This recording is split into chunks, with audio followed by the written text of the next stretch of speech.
Cryptocurrency, जिसे digital या virtual currency के रूप में भी जाना जाता है, भारत में बहुत बहस का विषय बन गई है।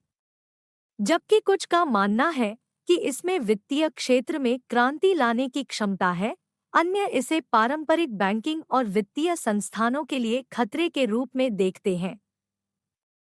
भारतीय रिजर्व बैंक (आरबीआई) उन संगठनों में से एक है जो भारत में क्रिप्टोकरेंसी के नियमन पर विचार कर रहा है।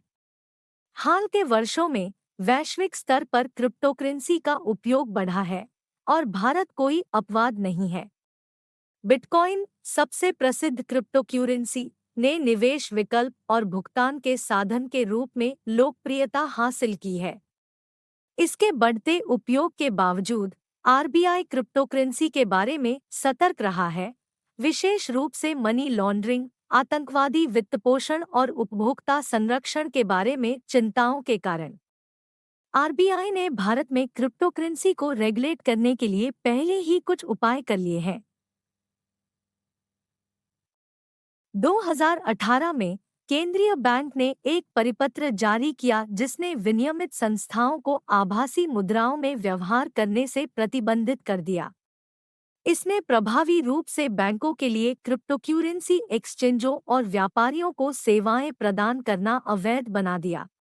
प्रतिबंध को बाद में सर्वोच्च न्यायालय में चुनौती दी गई, जिसने फैसला सुनाया कि यह असंवैधानिक था और मार्च 2020 में प्रतिबंध हटा लिया गया। तब से आरबीआई इस बात पर विचार कर रहा है कि भारत में क्रिप्टोकरेंसी को कैसे विनियमित किया जाए। केंद्रीय बैंक ने इस मुद्दे की जांच करने और इसे विनियमित करने के तरीके पर सिफारिशें करने के लिए एक पैनल का गठन किया है।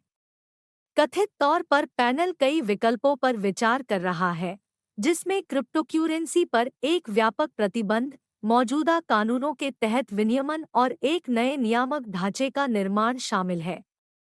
भारत में क्रिप्टोकरेंसी को रेगुलेट करने के पक्ष में कई तर्क हैं।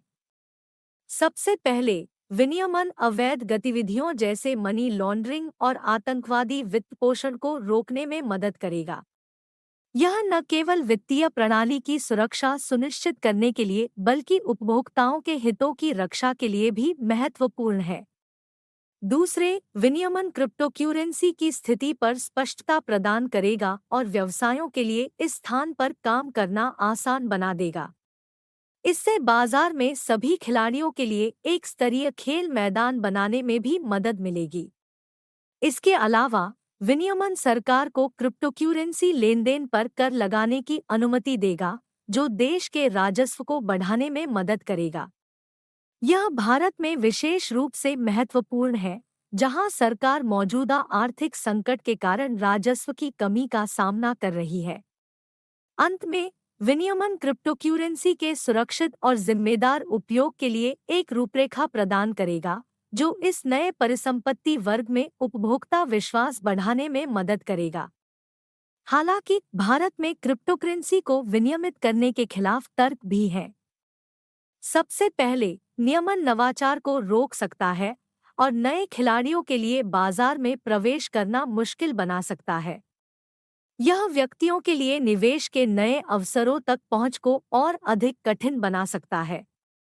दूसरे, विनियमन को लागू करना मुश्किल हो सकता है, क्योंकि क्रिप्टोकरेंसी लेनदेन गुमनाम रूप से किए जा सकते हैं और पारंपरिक वित्तीय लेनदेन के समान नियंत्रण के अधीन नहीं है। अंत में, एक जोखिम है कि विनियमन क्रिप्टोकरेंसी ट्रेडिंग को भूमिगत कर सकता है, जहां निगरानी और विनियमन करना और भी मुश्किल होगा। इससे न केवल अवैध गतिविधियों का जोखिम बढ़ेगा बल्कि सरकार के लिए उपभोक्ताओं की सुरक्षा करना और भी कठिन हो जाएगा। अंत में, भारत में क्रिप्टोकरेंसी का विनियमन एक जटिल मुद्दा है, जिस पर सावधानीपूर्वक विचार करने की आवश्यकता है।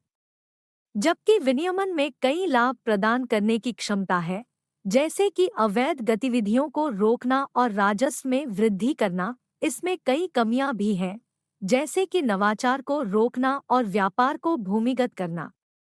भारतीय रिजर्व बैंक को भारत में क्रिप्टोकरेंसी को विनियमित करने के तरीके पर निर्णय लेने से पहले पेशेवरों और विपक्षों को सावधानीपूर्वक तौलना चाहिए और सभी संबंधित हितधारकों से परामर्श करना चाहिए।